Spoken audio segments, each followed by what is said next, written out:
Hello everyone, my name is Mr. Nicholas Mutinda from Nairobi branch. We are still continuing in Principles of Management. In this video we are going to discuss on chapter 4, that is organizing.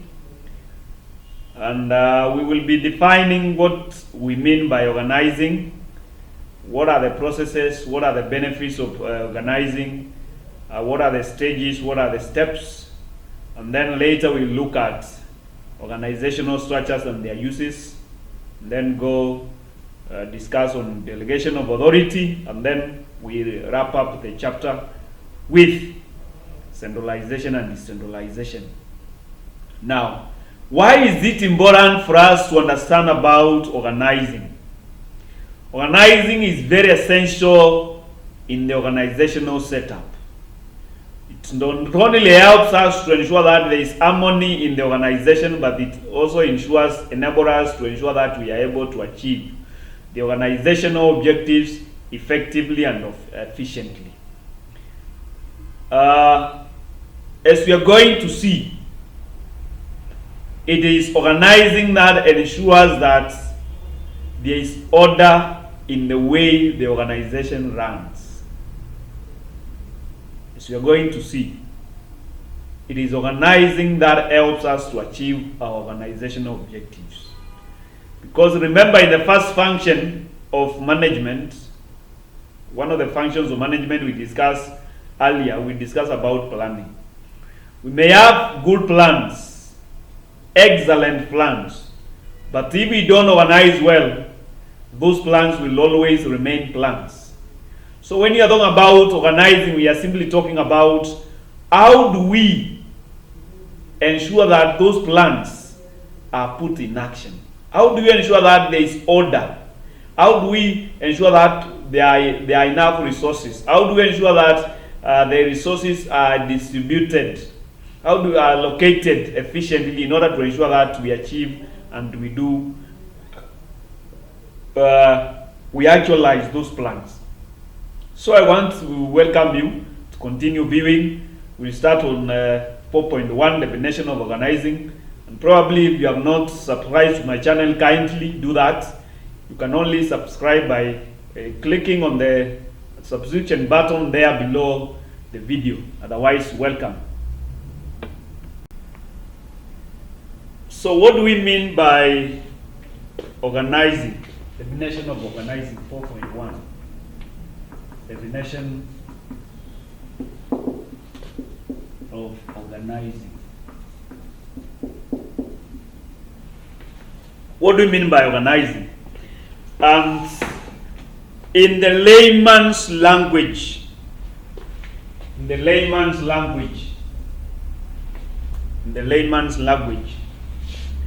organizing is simply putting in order. The process whereby we are able to put an order in the way we do things. Allocation of resources. Organizing. We are putting in order to ensure that these resources, this department has enough resources, this duty has enough resources. Look, take for instance, when you are trying to plan for a day. You may plan for your day and now you want to organize your day. And you say, going to class will take 30 minutes. Going home will take 30 minutes. Doing shopping will take me 1 hour. You are trying to allocate the resource of time. You are trying to ensure that there is an order in how you are going to do the day's activities. There is an order. I will go to class, then from class I will go to work, then from work I will go do shopping, then from shopping I will visit a friend. Now, you are trying to allocate that resource, and you are also trying to ensure that there is an order in how you are going to accomplish your day's activities. So when you are talking about organizing, it's simply coming up with an order on how an organization is going to operate. an order on how an organization is going to operate.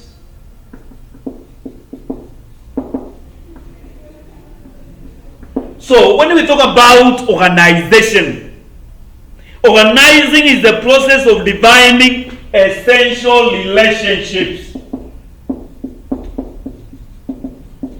Is a process of defining essential relationships, tasks and activities. Tasks and activities in such a way that all the organizational resources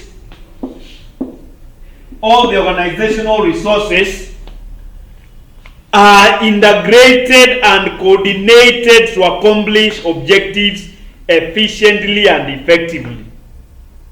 So, when we are talking about the process of defining the essential relationships, what do we mean by essential relationships? By essential relationships, we mean who is supervising who is reporting to who, what is the structure of the organization, who are the managers in the organization, who is supervising the others, who is under who. We are trying to establish what are the essential relationships. If you are talking about 10 employees, employee A, employee B, employee C, up to D, E, E, F, we are trying to see how are those employees related together. How are the employees related? Are they working on the same line, or somebody is supervising the others? The essential relationships. Are we in the same job group? Are we in the same rank? Or one of the employees is supervising the others? Or one of the employees is below, a rank below? That is what we are talking about, the process of essential relationships. So when you are talking about the essential relationship, we simply mean that. Now, one of the duties of organizing is establishing on how the employees are related to one another. What is the rank of all the employees in the organization? Are they working in the same job group, or some are higher or others are below? Is my immediate neighbor, is he my supervisor, or I supervise him, or are we in the same rank? You are trying to establish the relationships. Probably an organization has come. It has employed 100 employees. Now, what is the relationship of these employees? Because definitely there must be someone who is supervising them. There are others who are below, one rank below. There are others who are higher. So we are trying to establish the relationship of those employees. Now, those essential relationships will be determined by the tasks and the activities of each employee. What are you required to do? What is your duty? What is your responsibility as an employee? So you find that there is an employee X, his duty is to supervise others.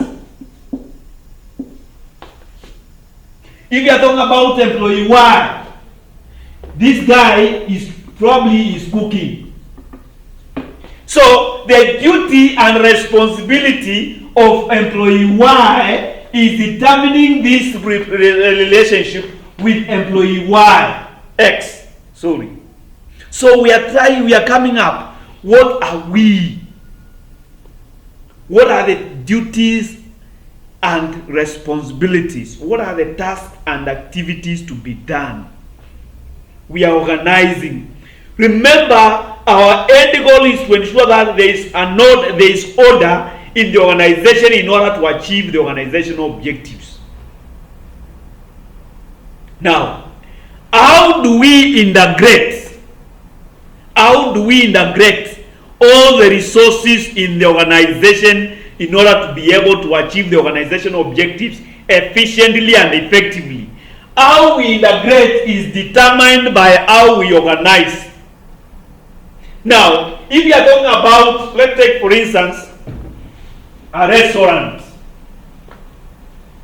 Let's take for instance a restaurant.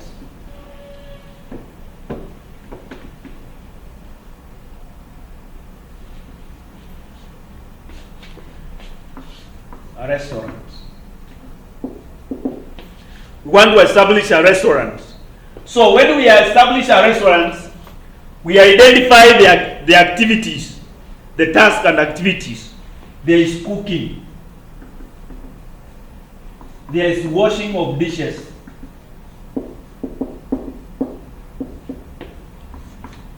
There is serving customers. Serving customers. There is receiving payment from customers.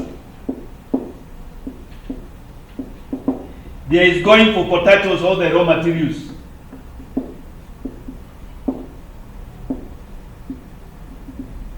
These raw materials need to do quotations to ensure that we get at the right place and the right price. There is payment of the raw materials. There is accounting to ensure that all the money that is being done. There is payment of salaries. Now, these are activities related to a restaurant. Now, when we talk about organizing, we have identified the objective is to ensure that we are able to serve our customers efficiently and effectively.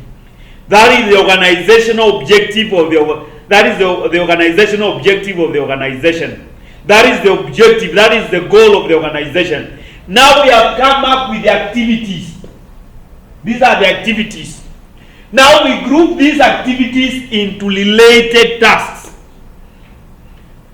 Now when you talk about related tasks, cooking and washing of dishes, these are related because they happen in the kitchen.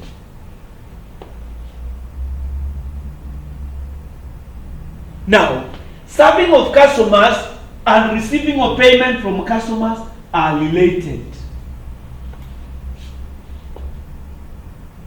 Now, the other one, probably going for raw materials, quotations, payment of these are also related because they are talking about raw materials.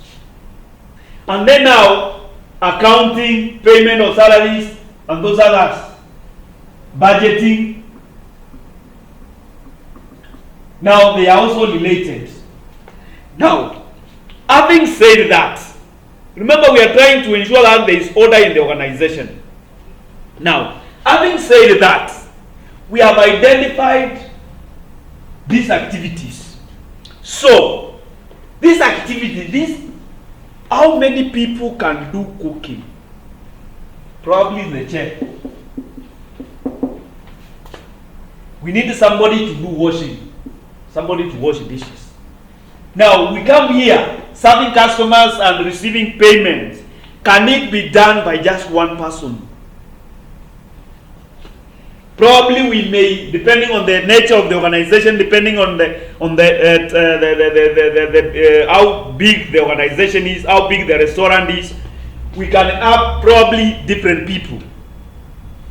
So we identify these as the waiters. Now, then we come here, raw materials. There's somebody to go for raw materials. There's somebody to do quotation in order to ensure that there is no bribing, there is no, and then there is somebody to pay payment for resources. Now, the payment of this may also be grouped together with the payment of salaries or budgeting, but depending on the nature of the restaurant. Now, after you have done that, we move to the next one. We identify people. Now, who is going to be supervising these people? Who is going to be supervising these people? For instance, let's say your restaurant is big enough, so we have 12 chefs. You have 12 chefs. Let's say your restaurant is also big. Yeah, you serve 500 customers within 2 hours. So probably you need 100. Probably you need 100 waiters. So you have 100 waiters.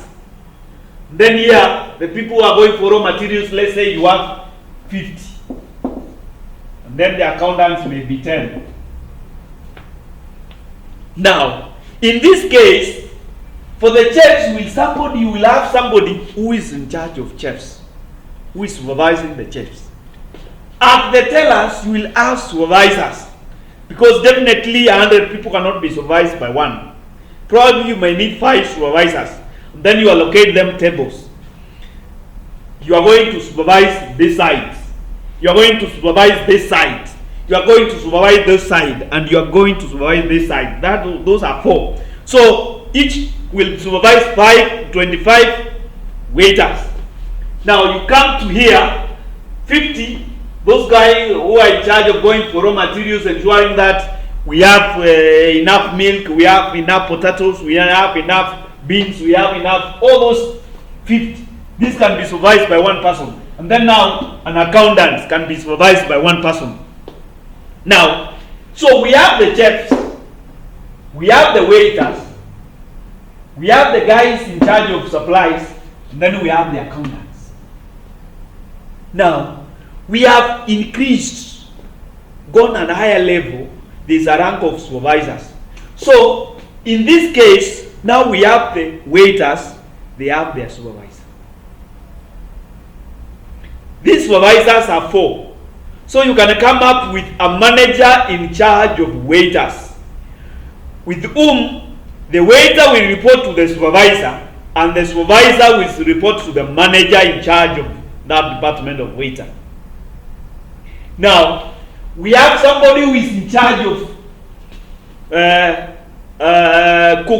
who is in charge of the kitchen. So there is the head cook who is supervising the other chefs, the head chef. And then there are other people who are washing dishes. They also have their own supervisor. So the supervisor of the people washing their dishes is reporting to the manager of the cook. So we have the chefs, the supervisor of chefs, and the manager at the kitchen. We have the waiters, we have the supervisor of waiters, and we have the manager in charge of the service area. Now we have the manager in charge of raw materials, and then the supervisors in charge of raw materials, and where we have the accountants. We have identified 3 ranks, and that is what we are calling establishing relationships. How are the employees related? So you find that the supervisor of waiters is supervising the waiters. So what is the essential relationship between the waiter and the supervisor of waiters? One is supervising the other. What is the relationship between the waiter and the manager in charge of the service area? The manager is 2 ranks higher than the waiter. And that is what we are talking about, organizing. So when you're organizing, you must establish those essential relationships. How are employees related in the work environment? Now, we have tackled about essential relationships, and we also talked about the task and responsibilities. Now, the next thing is, how do we integrate this work in order to ensure that this guy, the restaurant, is able to meet its organizational objectives? Now, if we are talking about how do we integrate, how do you ensure that the waiters are working in tandem with the kitchen staff? Because if the kitchen staff do not work as required, you will find that the waiters go to the kitchen, they order food, and the food is coming late. Ama inachelewa, is delayed. So the customers are complaining. Yet the problem is not the waiters. The problem is at the kitchen. So how do we ensure that there is efficiency at the kitchen, there is efficiency at the waiters? That is what we are calling integrating, coordinating. How do you ensure that the guys in charge of raw materials are doing their work efficiently? Because if milk gets finished without replenishing the orders, utapata watu wa kupika kule wanachelewa kupika chai kwa sababu hakuna maziwa. Maziwa imecheleweshwa nani? Na department ya raw materials. So how do you ensure that they are able to coordinate in order to ensure effectiveness? And that is all what we are meaning by what? Organization. That is what we are meaning by what? Organizing. The process of defining the essential relationships among people, tasks and activities in such a way that all the organizational resources are integrated and coordinated to accomplish its objectives efficiently and effectively. Another we can add, organization is the process of identifying and grouping the work to be performed. We have grouping the work to be performed, defining and delegating responsibility. We have defined and delegated responsibility. Remember when we are talking about the supervisor is supervising those people. That is, we are delegating authority. We are putting somebody in charge of a certain department and authority, and establishing relationship for the purpose of enabling people to work most effectively together in accomplishing organizational objectives. We have talked about all that. Now, I think that is all about definition of organizing.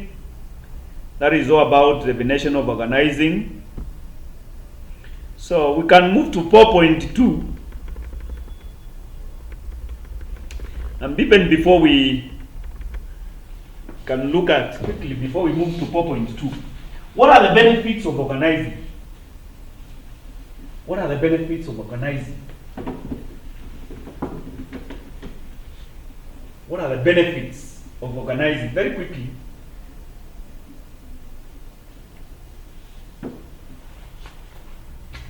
Benefits of organizing.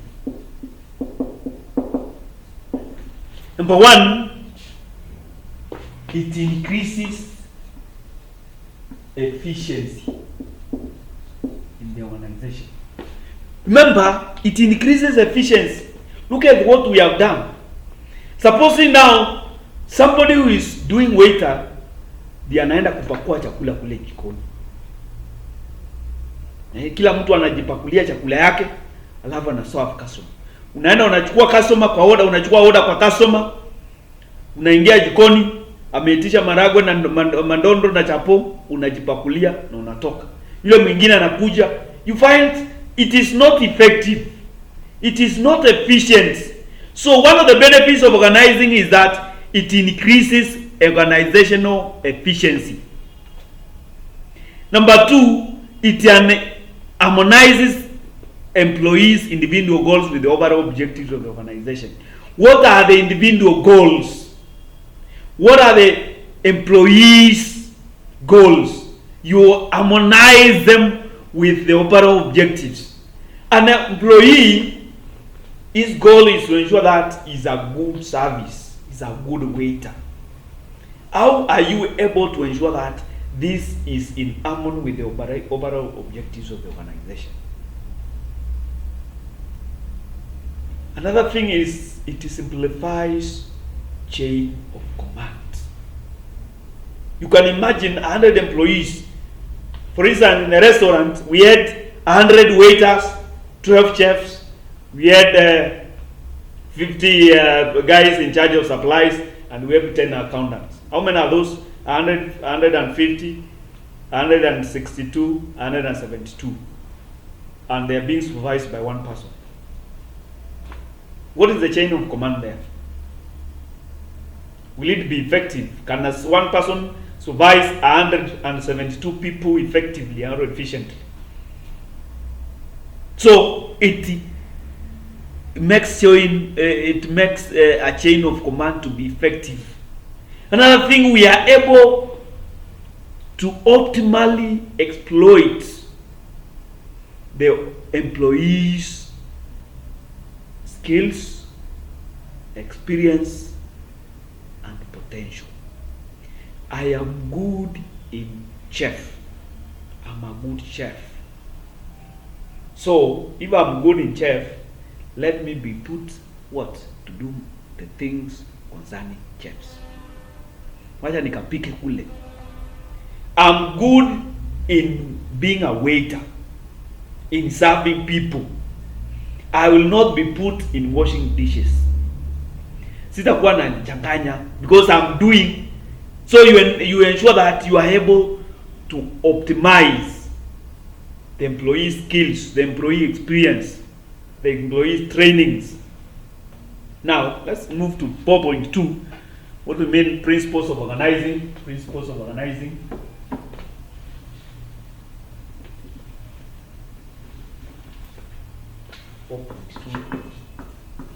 Principles of organizing. Principles of organizing. So what are the principles of organizing? What are the principles of organizing? And principles of organizing, somebody talks about, group them. What do you mean by principle? A principle is simply a guidelines. Principles are simply guidelines which are accepted all over. And when we talk about accepted all over, when we are talking about principles of organizing, guidelines which are accepted over, we mean that principles you walk through into a kiosk, you walk into a multinational, you walk to a company organization, to an NGO, to a government organization, they all applied. They all apply because they are accepted all over. That is what we are talking about, principles. So what are the principles of organizing? What are the guidelines? What are the rules of organizing? Now, they are divided. Somebody talk about Oscar. When you talk about Oscar,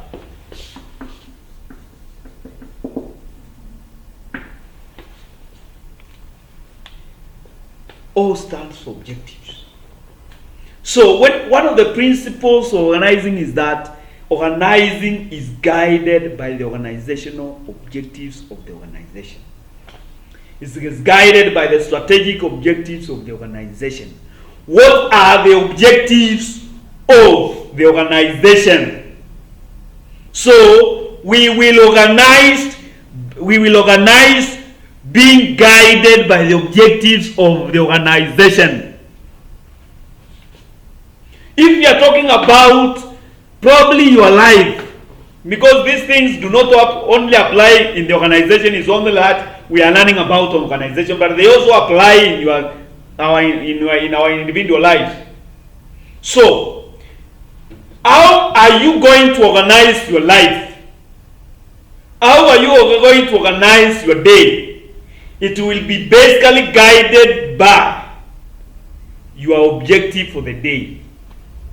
Let's say you are traveling to home and the objective is to reach home as early as possible using the shortest time possible.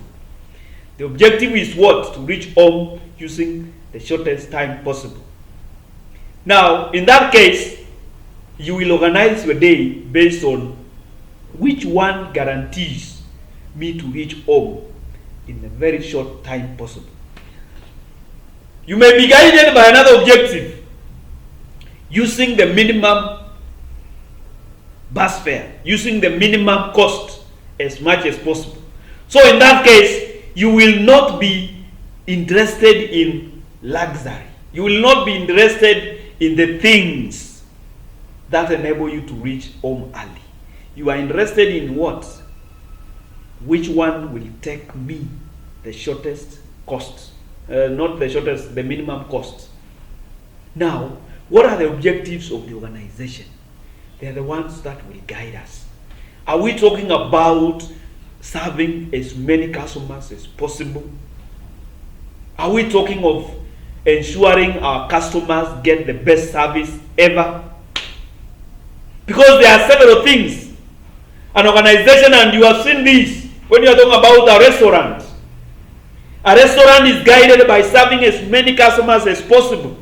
You find a restaurant is serving 1,000 customers a day.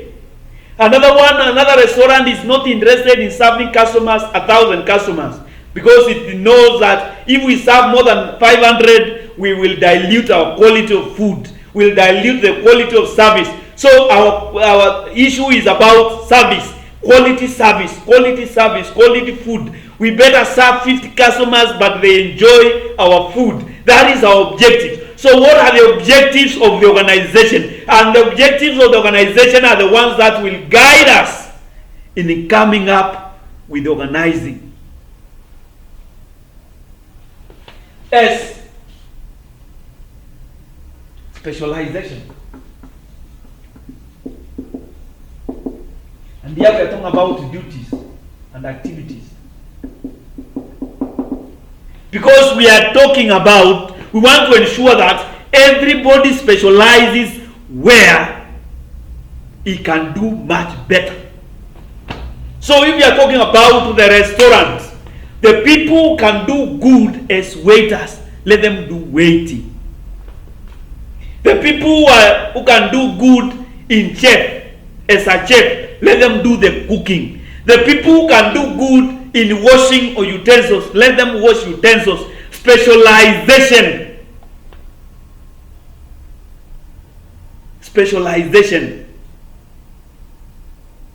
is guided, organizing is guided by specialization. That somebody, a few activities, you are given a few activities to do. This guy is given a few activities to do. These guys are given a few activities. Because when you do one activity over and over again, you increase your efficiency in doing that. So we are being guided by specialization. Coordination.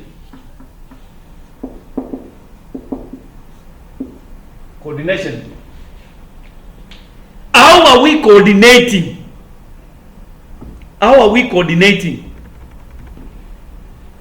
Because remember, we can be guided by objectives, we can be guided by specialization, but if coordination is lacking, the organization will not be able to achieve its organization's objectives effectively and efficiently. So how do we ensure that there is coordination? This person is doing this, this other one is doing this, and this one is doing this. Look at the restaurants. There must be coordination between the person who is doing waiting and the person who is doing cooking and the person who is washing dishes. There must be coordination. There must be coordination with the people in the kitchen, who coordinate with the people who go for raw materials. The sukari imeisha, mnaagiza sukari kwa wale ambao wanaendea raw materials, wanaendea sukari. Sukuma imeisha, kitunguu mahali imefika haiwezi tufikisha jioni, kwa hivyo tafuta kitunguu ingine, una coordinate na wale wengine walete. So it's guided. Are you able to coordinate? Are the people able to coordinate? In the department, is there coordination? Let's take for instance, you work in an organization and you are required to move from this counter, you go to this counter, and then you go to that counter. See, payment of supplies. Raise an invoice. Bring the invoice to the accounts clerk. He confirms that the goods were received. Move to the accountant. He signs. Then go to the cashier. The cashier will pay you. There is coordination. But you can't move from you can't bring the invoice to the accountant unless the accounts clerk has already ascertained that the goods were received.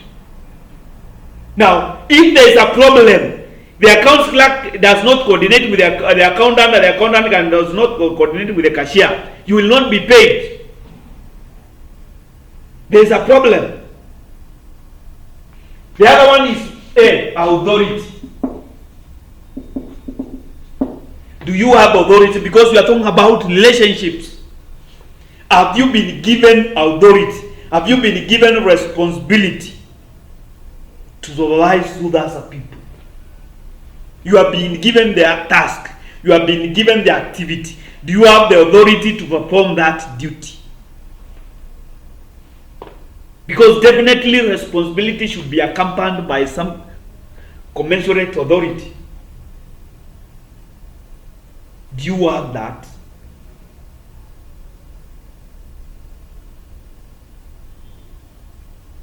Do you have that? If you are talking about supervising the people, supervising the employees, have you been given authority to supervise them? Then what the next one is what we call responsibility. Because you must be given commensurate responsibility. What is your responsibility as an employee? When things, what are you to be questioned on? What is your responsibility? And these are some of the principles of organizing. The other one are what we call span of control. How many people is supervisor supervising? What are the duties? What are your duties? What is the span of control? If you are talking about supervising, if you are talking about the activities you are doing, can you be able to do all these activities efficiently or effectively? For instance, if you are given, you are told you will be serving 10 tables in a restaurant. Can you be able to serve 10 tables? No. You may not. So what is your span of control? This table, and this table. That will be your service area. Span of control. If you are talking about supervising people, you will be supervising employee 1 up to employee 20.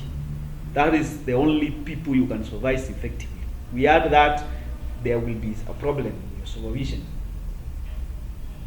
Then the last one probably is the chain of command, and we have talked about that.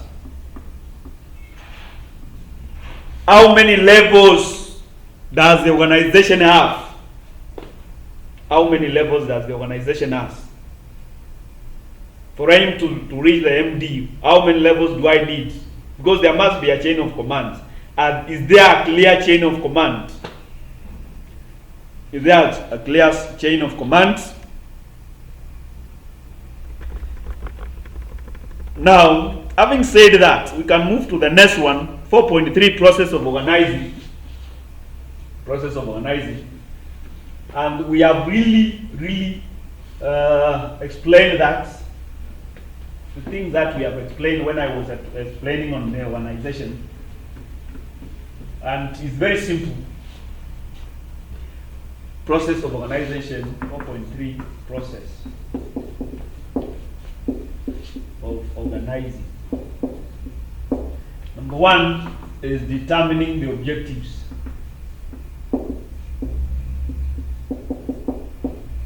I've explained that.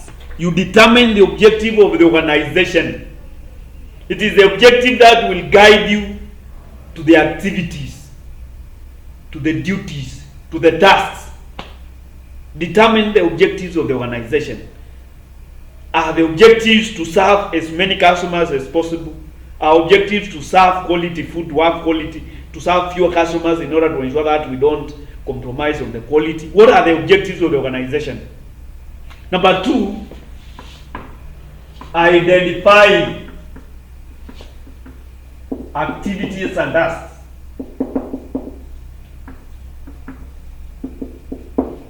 What are the determining, depending on the objectives, what are the activities and tasks.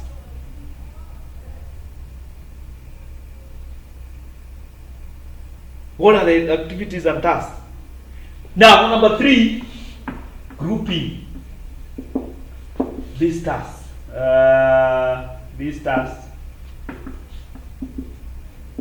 Related tasks, grouping related tasks.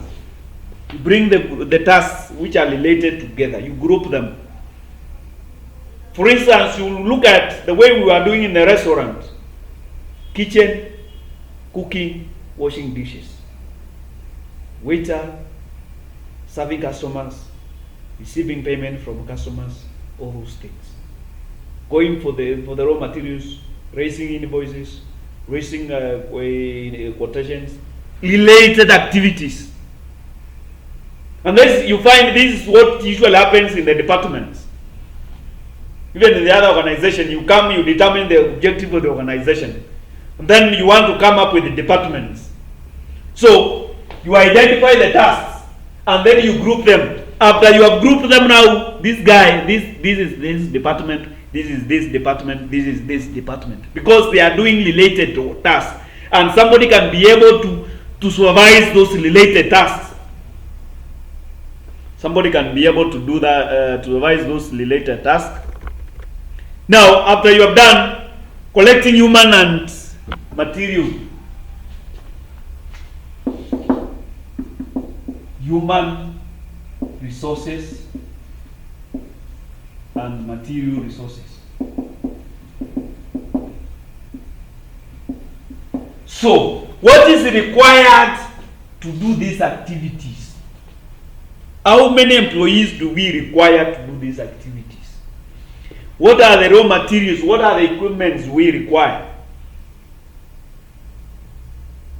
What are the raw materials do we require? We are talking about probably working in an organization, in a bank. So there is somebody who are doing opening, we have opening branches, opening accounts, serving customers in the inquiries, issuing loans. What do we require? This guy requires 10 computers. These guys require 5 computers. These ones require laptops. These guys require a camera. These ones require what? All those things. That is what we are calling number 4. Human and material resources. What do waiters require? Inaitwa sinia ama inaitwa nini? Ile ya kusaga. Kwa hivyo they are 100, we require 5. We require 100. Watu wa kupika wanahitaji nini? Kabuti. Wanahitaji ile ya kofia. Watu wa waiter wanahitaji nini? Those ETR machines. How many? 10. How many cashiers do we require? 10. Each and each. You identify the materials. This requires this. How many desktops do they require? They need 5 desktops. 5 desktops can serve them. That department. This department requires 5 chairs. And those are the materials we are talking about. So, you have determined the objectives, you have identified the activities and tasks, you have grouped those tasks. Now, what are the human resources and materials required? Number 5, you assign work, responsibility, and authority. So we require 100 employees. Now wape kazi, assign them work, assign them responsibility, and assign them commensurate authority. You will be in charge of this department. Ensure that the waiters are doing their work. No customer is supposed to come here and within 2 minutes he is not served.